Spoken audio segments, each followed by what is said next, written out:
Hello. I haven't spoken for a little while around acne and hormones, so I thought it would be a good opportunity to jump in here today and just share some insights I have around um, intermittent fasting and using intermittent fasting for balancing your hormones and also clearing your skin and using that as a tool. And I've got a group at the moment who are doing a 28-day reboot, which I run a couple of times a year, which is like resetting the body, um, carving out habits, prioritizing yourself, learning about self-care and calming down your nervous system, and all lots of good things that we do in that. And one of the things that I'm using at the moment, which I've been doing for quite a while, but I've got a bit more focus on it this time around, is intermittent fasting, and using intermittent fasting as a tool to address the issues that people have going on with their health. And so this is such a big topic, and there's so many different opinions on this. It can be really confusing, but what I have found is there's a lot of evidence-based that it can be a really good tool to balance hormones, particularly insulin, because the fasting mechanism can really help regulate that. And one of the big things that can drive hormonal imbalance is insulin, or unregulated blood sugar levels, or insulin resistance. And insulin resistance, for those of you who don't know, or you're not quite sure, you've heard it thrown around, but you're not quite sure what it means. Insulin is a hormone. All hormones are chemical messengers, and we've got to remember that insulin's job is to allow the glucose that gets broken down. We get broken down food, carbohydrate broken down and gets put into glucose, into the bloodstream, to enter the cell. And without insulin, that wouldn't happen. That process would not be able to happen. And so what happens is, when it's resistant, is that the cell becomes resistant to the insulin, so more insulin needs to be released. We need more, if that makes sense. If you're watching, please let me know, and please ask any questions as we go along for this. But insulin resistance is one of the big things that fasting will really address. So I have been using, I've been doing fasting myself for quite some time, but in the last couple of months I've gotten a lot more refined in the process, got back more into it, and I was cheating a little bit, so I'm going to tell you about that in a little bit. And I have found that the way I'm doing it now is a lot better for me, and I'm finding it working better for me. But what is really important to know is, when you've got hormonal issues, and this includes weight, because weight is a byproduct. Weight is a symptom, I like to say to people, not a cause. And it's like, okay, well, what's happening in the body for there to be extra weight? It's not just extra fuel, it's also the way that our cells are not using the efficiency, the chemicals are not balanced in our body. Our hormones, when I say chemicals, hormones are not balanced in our body, and one of those hormones is insulin. We're then storing extra fuel as fat, because we're not getting that fuel into as the cells, and the body doesn't know what to do with it.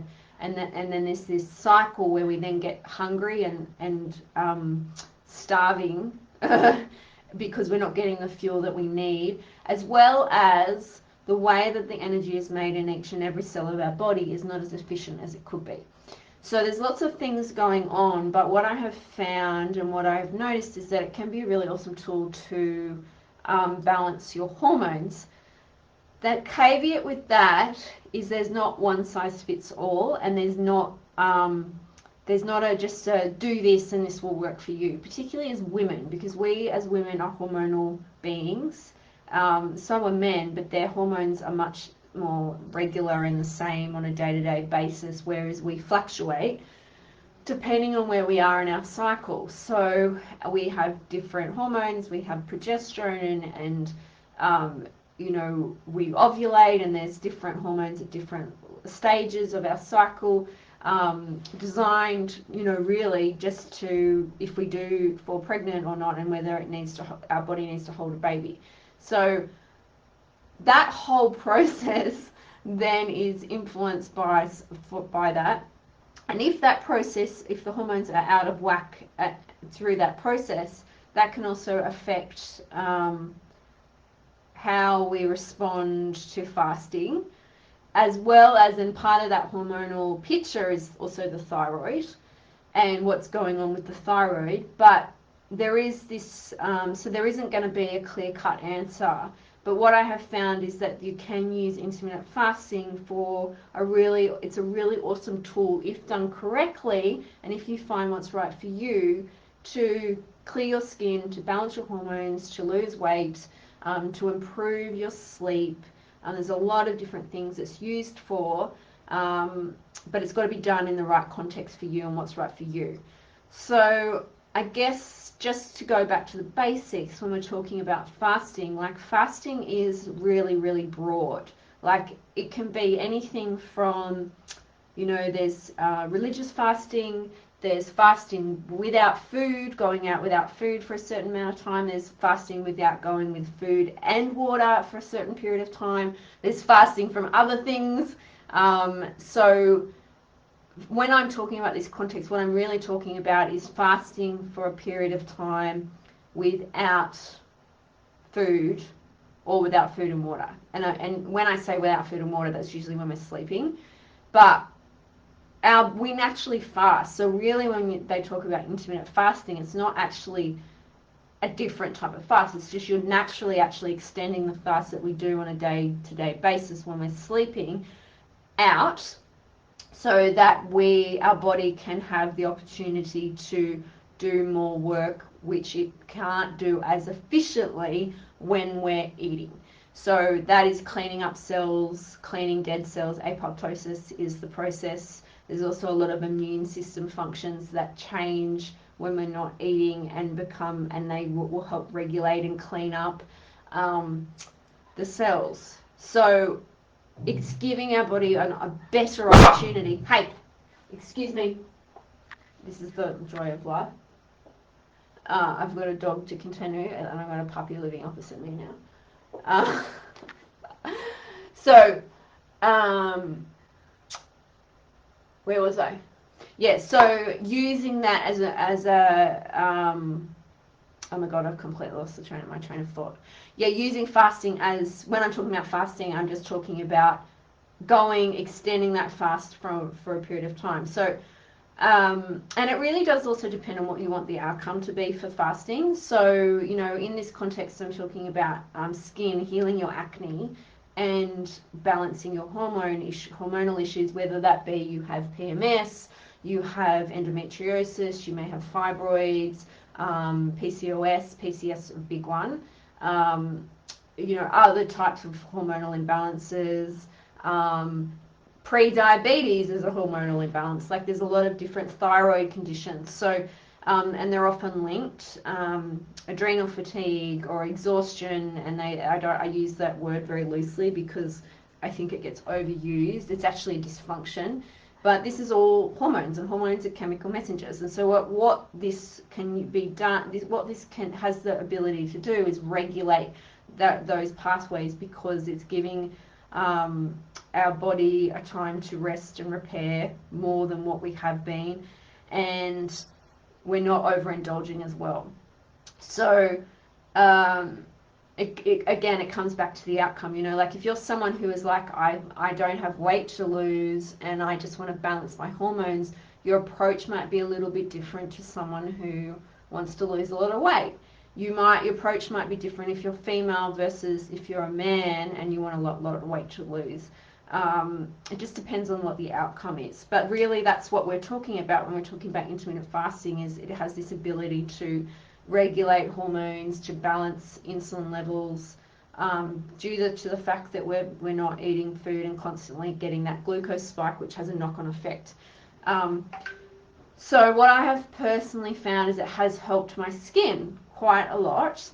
And I used to do fasting, like, I've done fasting for a long time, but on and off. And I don't do the same thing consistently again and again and again and again, like, and keep going with it. I have periods of time where I rest and I change. I also listen to my body and what my body needs. I shift according to my cycle as well. So there's lots of different factors in that.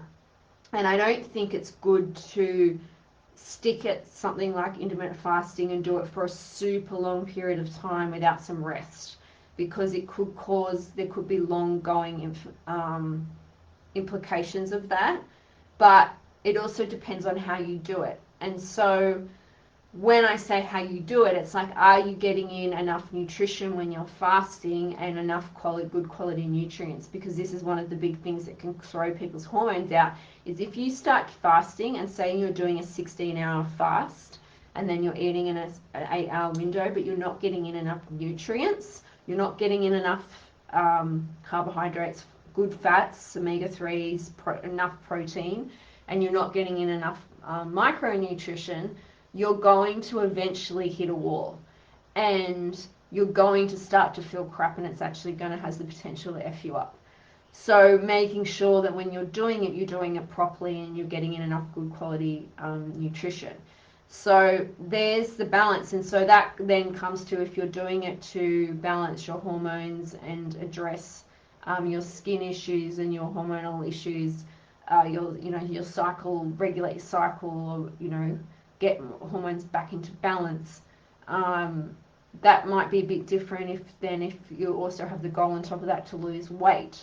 But regardless of what that goal is, you've still got to make sure you're getting in enough quality nutrition. And I have even fallen into this trap of realizing after a little while, a couple of days, I've noticed I'm like, I haven't actually been getting enough fuel into my body or enough good quality food, and it's starting to affect me. And so that's one thing that I'm really big on now. It's like, if you fast, you've got to make sure that the food, you're getting in enough good quality food, you're getting in enough micronutrients, your digestion is humming along, all of that, because otherwise it could be detrimental to your health. And that's where I think a lot of people go wrong.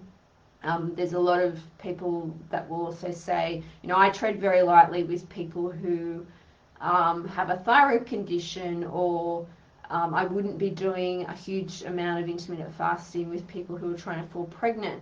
Having said that, if, say, someone who is trying to fall pregnant has weight to lose, then doing some longer fasting for a period of time to lose the weight would be a really good idea.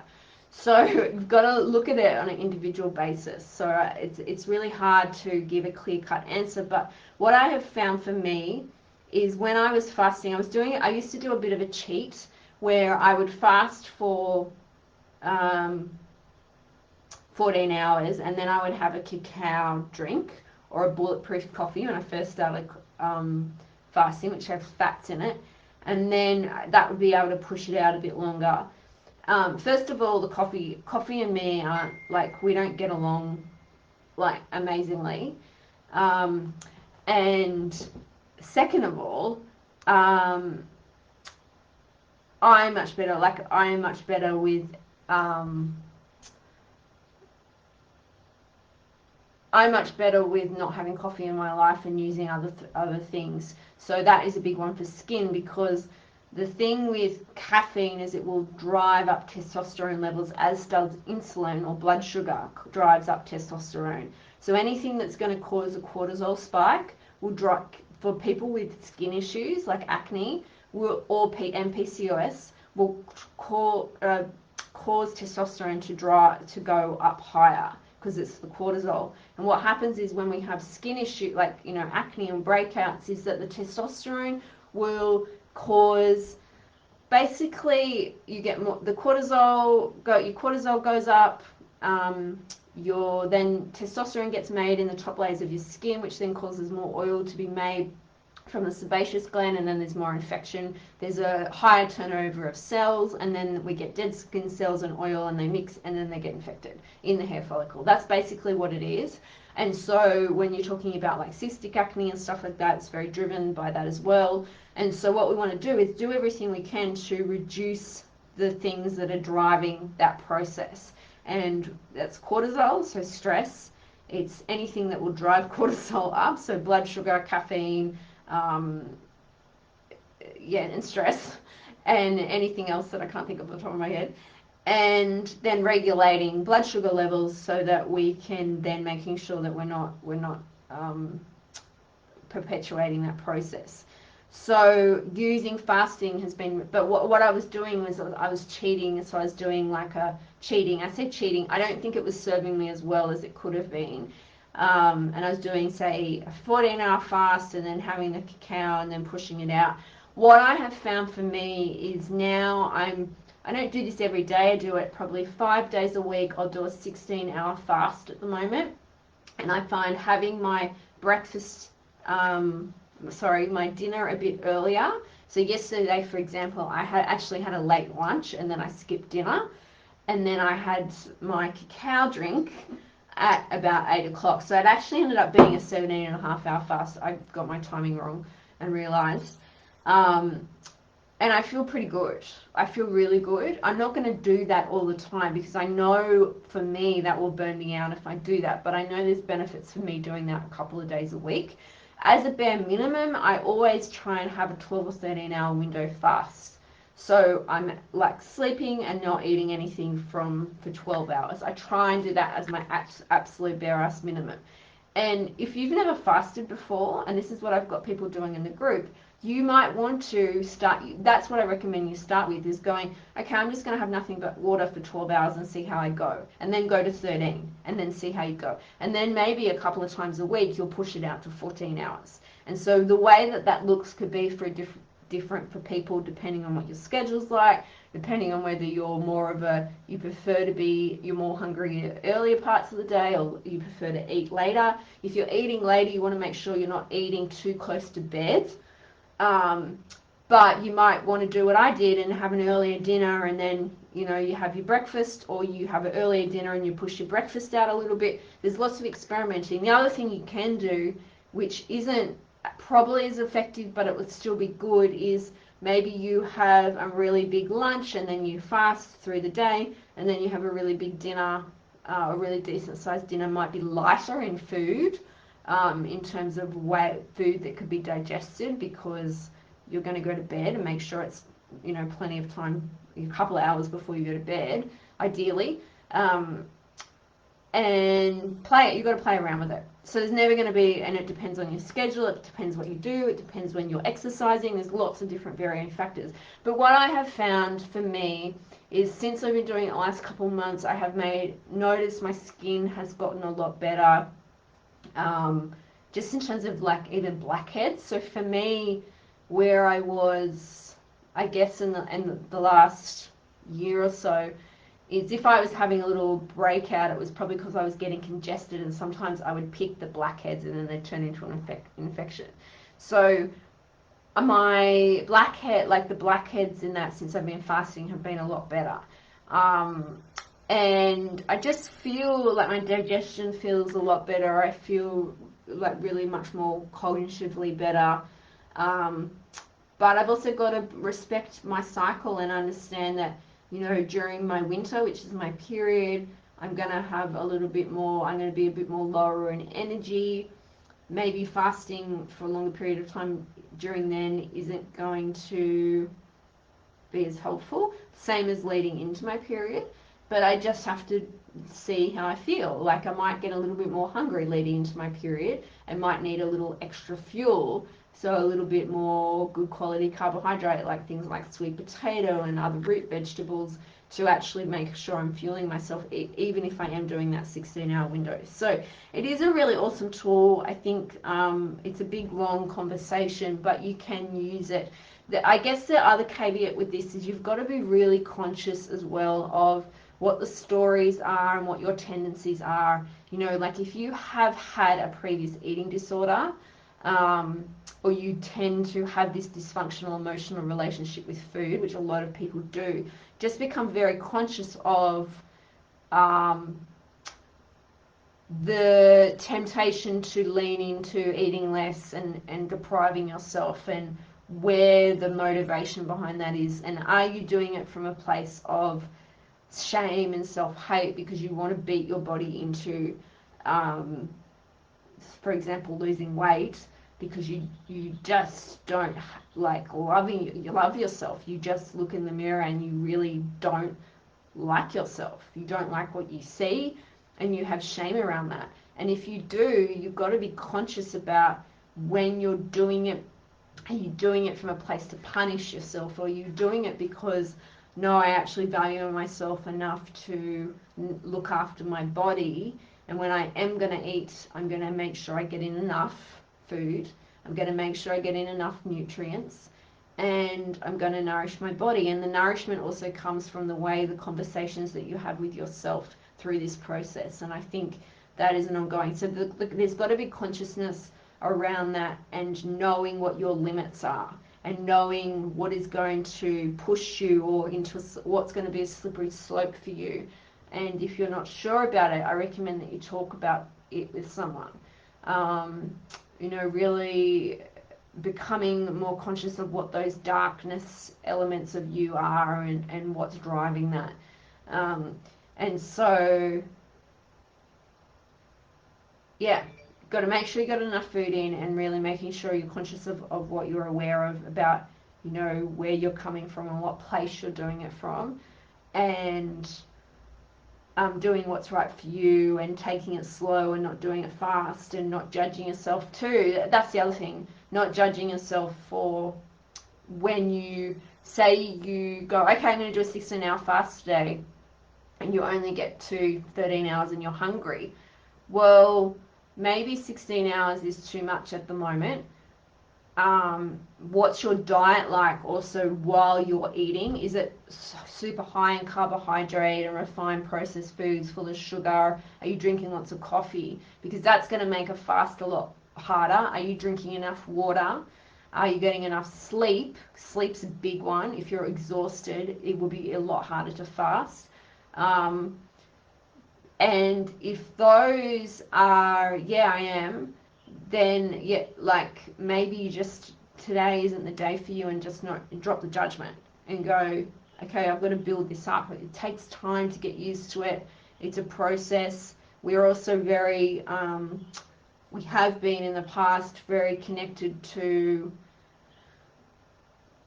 I like to have my breakfast, lunch, and dinner. We were conditioned, the way that nutrition world and health world was, and the science was, like 10, 15 years ago, was we need to have lots of snacks.